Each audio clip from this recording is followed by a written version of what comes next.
Hey everyone, welcome again to another edition of Storytime with Robbie. Hope you're all still doing well and enjoying your day so far and enjoying these holidays. Today we are starting winter-themed books on Storytime with Robbie. I'm going to be reading you today Goodbye Autumn, Hello Winter by Kennard Pack. And I'm going to be reading Over and Under the Snow by Kate Messner. And I will be reading Perfect Snow by Barbara Reed. And I will be reading you Deep Snow by Robert Munsch. Hope you enjoy. Let's get started. Alrighty, everybody. The first winter-themed book I'm going to read you today is Goodbye Autumn and Hello Winter by Kennard Pack. Here we go. Hello, late autumn afternoon. Hello, now that the wispy winds have come, we fall from the oak tree, branches are swept into the sky. Hello, robins and cardinals. Hello, we're ready to fly far, far south. Hello, horse and sheep. Hello, deer. Hello, soon it will be cold and we'll stay inside our stables. We're eating the last of the leaves and berries. Our fur is becoming thicker for the coming winter. Hello,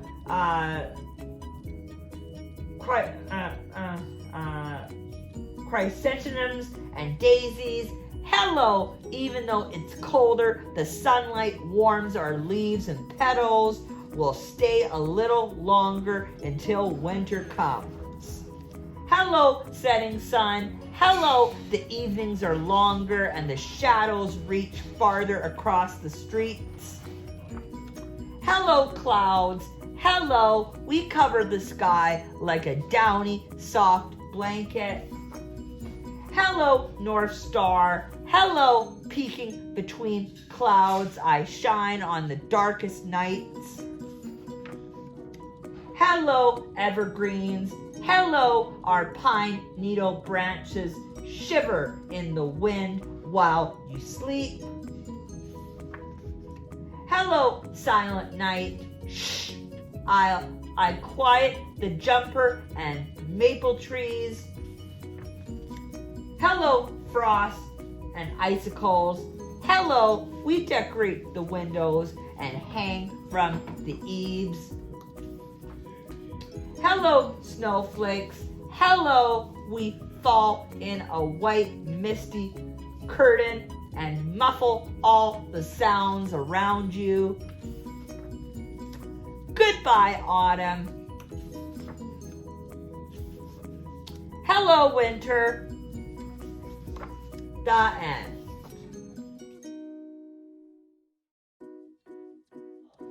Alrighty, everybody. The second winter-themed book I'm going to read you today is Over and Under the Snow by Kate Messner. Here we go.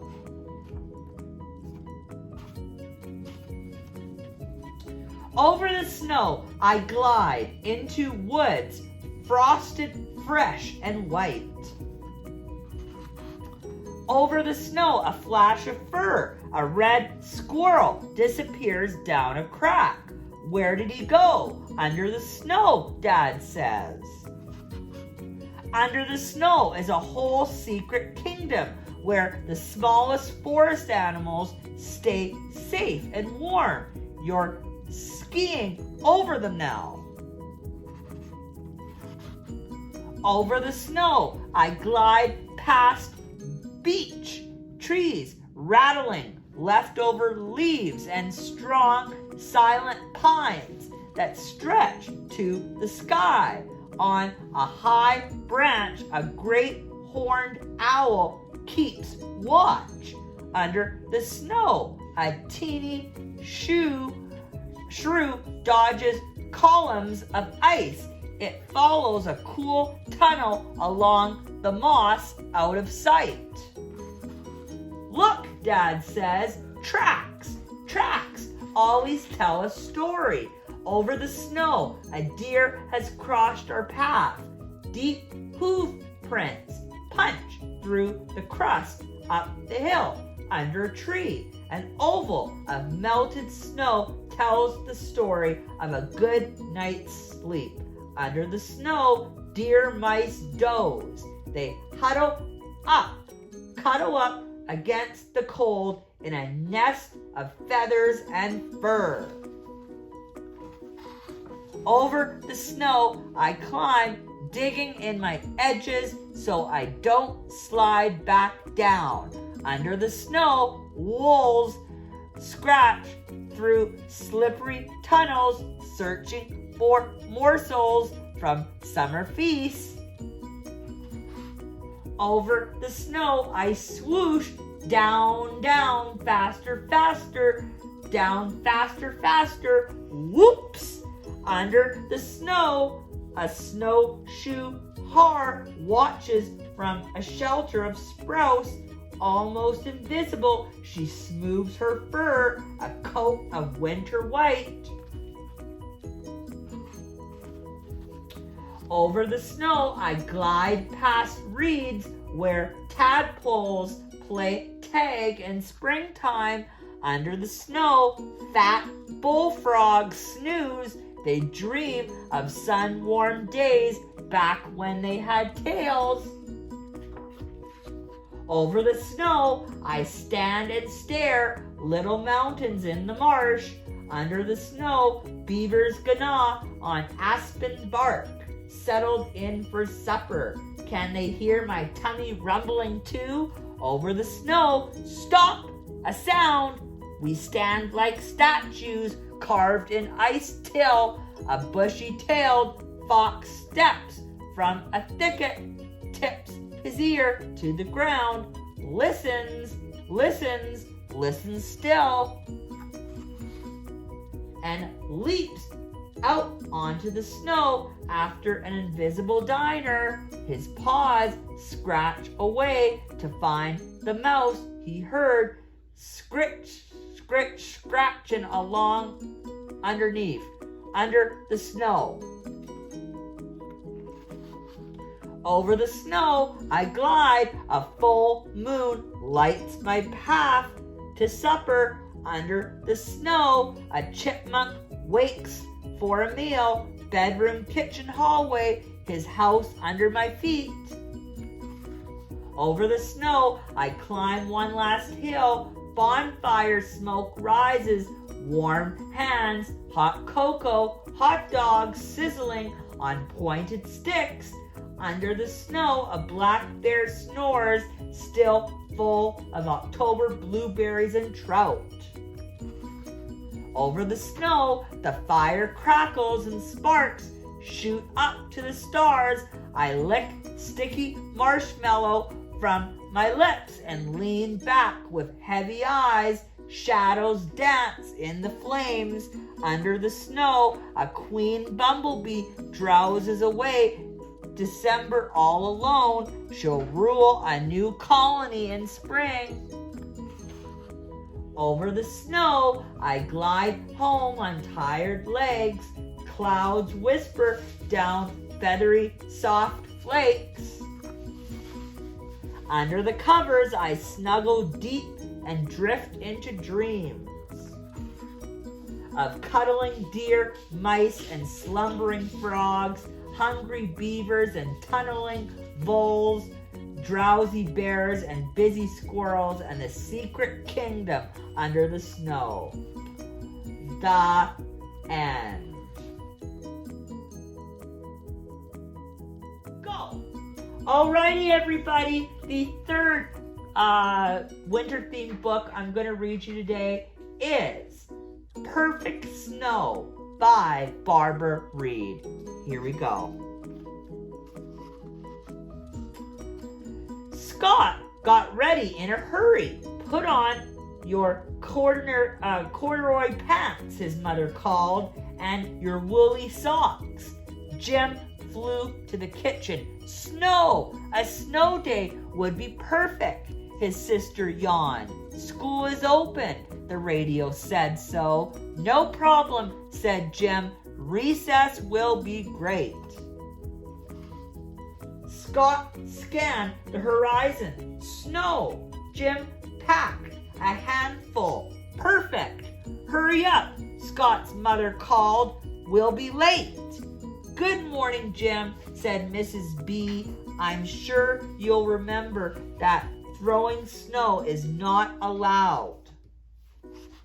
Scott worked quietly at his desk. Jim watched the clock. At last, conditions are perfect to build my totally massive, indestructible snow fortress of doom. The recess bell set off a stampede. Kids swarmed the snow like ants on a dropped ice cream cone. Jim claimed a spot and started construction. Scott fought his way to the edge of the crowd. I will make the world's greatest snowman, said Scott. This snow is perfect. But the snowman was not so great. That was good practice, Scott decided. He made another. Could it be better? He made a third. I know, he said. I can make the world's greatest team of snowmen. Building an indestructible fort was not so easy. More snow. Everybody wanted more snow. Jim's fort was raided. That's my snow. Finders keepers. The chase was on. Jim was caught up in a crazy twister of kids whirling through the schoolyard, scooping up snow, scattering hats, and smashing everything in his path. From the eye of the storm, Jim spotted Scott. The blizzard of destruction was heading straight for the little group of snowmen. They would be flattened for sure. In a flash, Jim jumped clear of the mob and yelled, "Here comes Mrs. B!" Everyone froze. Just in time, the bell rang. At lunchtime, Scott got back outside in a hurry. Nice snowman, said Jim. Scott nodded. I know a way you could make them stronger, said Jim. Together, they outlined a plan. Everyone stopped to watch. Cute snowman. Cool fort. Can we help? Scott nodded. More snow, said Jim. We need more snow. There's fresh snow over here. We can use my old fort. Pack it harder, pile it harder. In no time, an army of helpers was hauling snow from every corner of the yard. With wet mitts and frozen fingers, they raced to finish 2 more snowmen. The biggest of all, everyone held their breath as Scott carefully set the last snowball into place. The world's greatest totally massive snowman fort, Jim announced. Scott tossed his hat in the air. The crowd went wild. It was all Mrs. B could do to herd them back inside when the bell rang. The whole school smelled like wet boots. At the end of the day, the boys watched over the snowman until the yard emptied. Perfect snow, said Jim. Scott nodded. It rained in the night. Slush, said Jim. Excellent, said Scott. The end.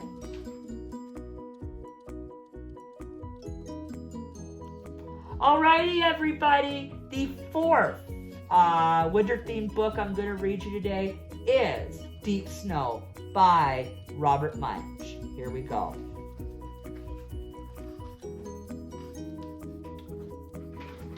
Way out in the middle of nowhere, Allie suddenly yelled, "Stop!"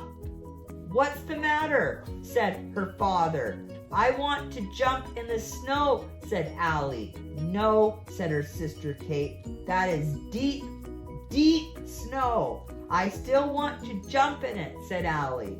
"That is not a good idea," said Katie. Allie stood up on the seat, gave her best yell, jumped out as far as she could, landed in the snow, and disappeared. Whoomph! All that was left was a hole in the snow. "She is totally gone," said Katie. "She's at the bottom of a drift," Katie said. Their father, "Jump down that hole and help Allie get out." "That is also a bad idea," said Katie, but she jumped down the hole anyway. Whoomph! For a long time, nothing happened. Then their father climbed off the snowmobile, crawled over to the hole in the snow, and said, "Hey, Allie and Kate, how are you doing down there?" Allie and Kate said, "Murph Bluck, blah, blah," because their mouths were full of snow. Their father said, "Allie and Kate, speak clearly. I can't hear you." Allie got the snow out of her mouth and yelled, "Get us out of here!" "Don't worry," said her father. He reached down the hole as far as he could, got hold of something and pulled very hard. Allie yelled, "Ah!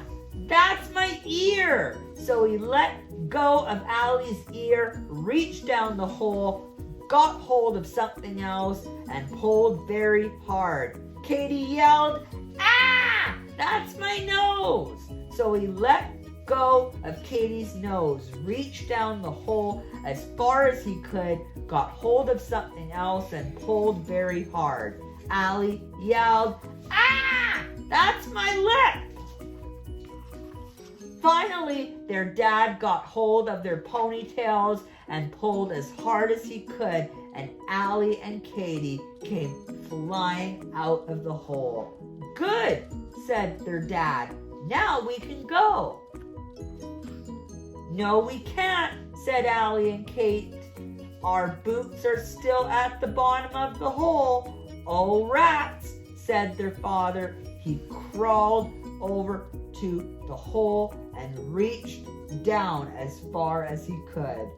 He didn't find their boots, so he reached way, way, way, way down and fell into the hole. Whoop! Only his boots were sticking up out of the snow. Allie crawled over to the boots and said, "Hey, Dad, how are you doing down there?" Their father said, "Murph Bluck." "Bah-wah!" Because of his mouth was full of snow. "Speak clearly," said Kate. "We can understand you." "Murph Bluck, bah-wah!" said her father, and then he got the snow out of his mouth and yelled, "Get me out of here!" Allie and Kate took hold of their dad's feet and pulled as hard as they could. Nothing happened. "This is very bad," said Allie. "Daddy will have to stay there till springtime. How can he fly his jet if he is stuck at the bottom of a hole?" Then Kate got an idea. She ran over to the snowmobile and got a rope. She tied one end of the rope around their father's foot and tied the other end to the snowmobile. Then Allie and Kate jumped on the snowmobile and went down the trail as fast as they could. Vroom!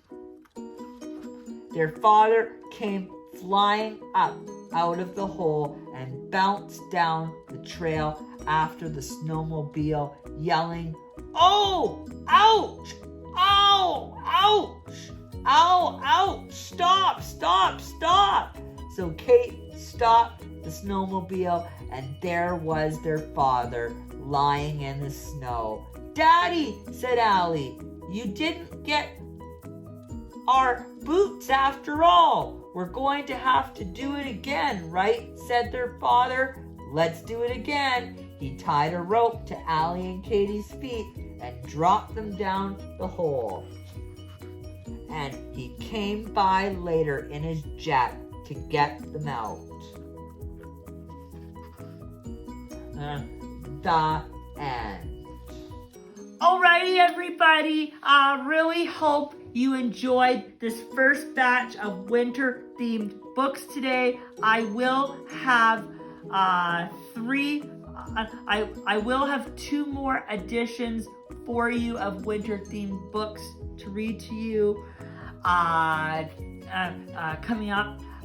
Thank you so much again for joining me and for watching. It's always a pleasure being with you and reading with you.